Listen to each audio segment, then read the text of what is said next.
उपवास म्हटलं की सगळ्यात आधी डोळ्यासमोर येते साबुदाणा, भगर, फार फार तर थालीपीठ. तेच ते पदार्थ खाऊन आपण कंटाळतो.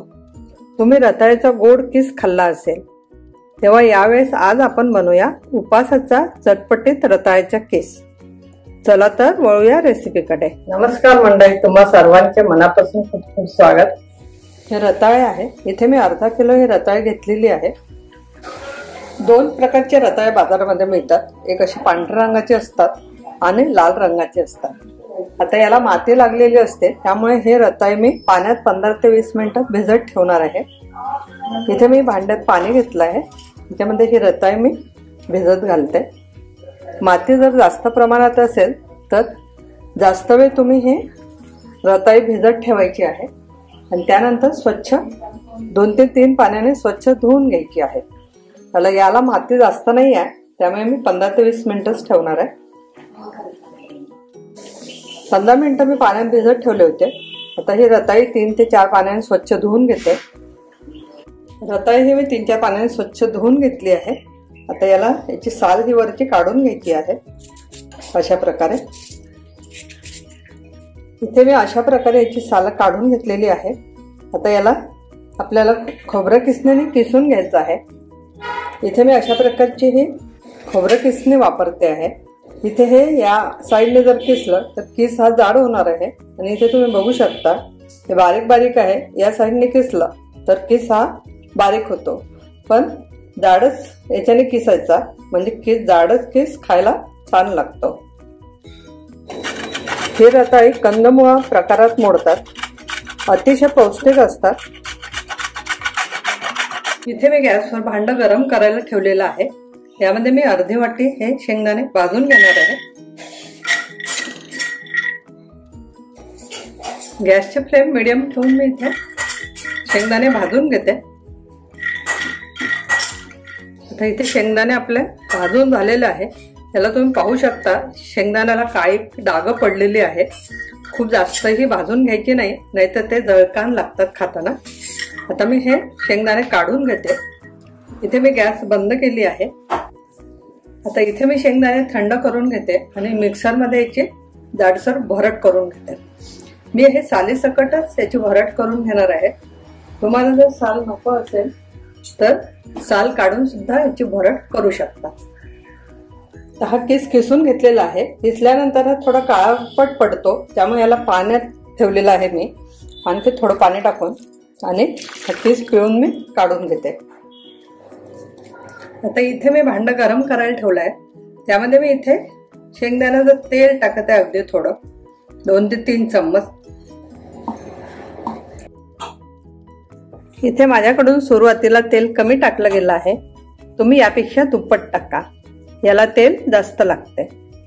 नंतर गरज पडली तर अजून टाकू शकता.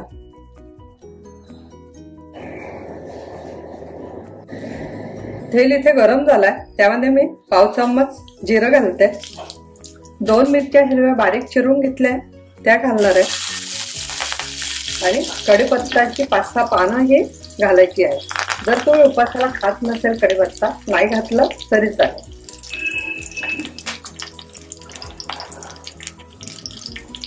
तुम्हाला कसं तिखट आवडतं त्यानुसार तुम्ही मिरच्या कमी जास्त करू शकता. आणि महत्वाची टीप म्हणजे मिरच्या कधीही आधी चिरून ठेवायच्या नाही, त्यामुळे त्या काळ्या पडतात. वेळेवरच चिरून टाकायच्या, त्यामुळे मिरच्या काळ्या पडत नाही. हे शिजल्यावर याची क्वांटिटी कमी होते, तर मिरच्या त्यानुसार टाका, नाहीतर तिखट होईल. इथे मिरची झालेली आहे. आता मी इथे रताळ्याचा किस पाण्यामध्ये घालून ठेवला होता.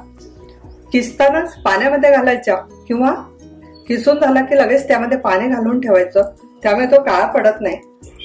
आता मी यामध्ये हा किस पिळून घालणार आहे. अशा प्रकारे मी हाताने पिळून हा किस यामध्ये घालते.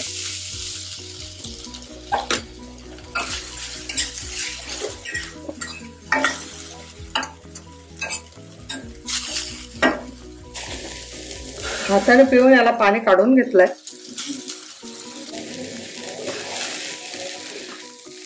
ते याला छान मिक्स करून घ्यायचं.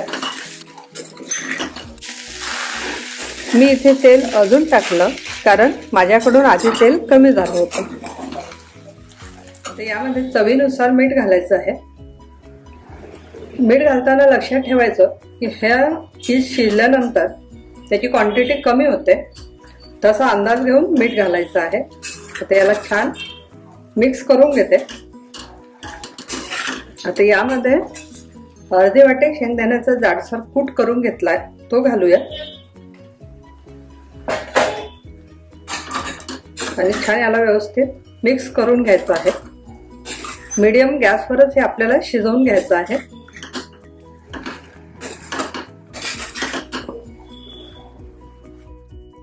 इथे मी रताळ्याच्या किस 3 ते 4 मिनिटं परतवून घेतलेला आहे. आता यामध्ये मी अर्धा लिंबू घालणार आहे. यामुळे याची चव अप्रतिम लागते. तुम्हाला जर नको असेल नाही घातलं तरीही चालेल. आता याला परत छान परतून घेऊया आणि छान एकजीव करून घेऊ. त्याला छान मिक्स करून घेऊ आणि मंद गॅसवर 1 मिनिट झाकण ठेवून आपण याला वाफ काढू. 1 मिनिट झालेला आहे. आपण याला वाफ काढून घेतली आहे. आता आपला हा रताळ्याचा किस खाण्यासाठी तयार आहे. तुम्ही जर कोथिंबीर खात असाल यामध्ये उपासाला तर कोथिंबीर घालू शकता. अप्रतिम चवीचा हा रताळ्याचा किस तयार आहे. अर्धा किलो किसामध्ये 2 जणांना हा पुरेसा होतो. नक्की करून पहा.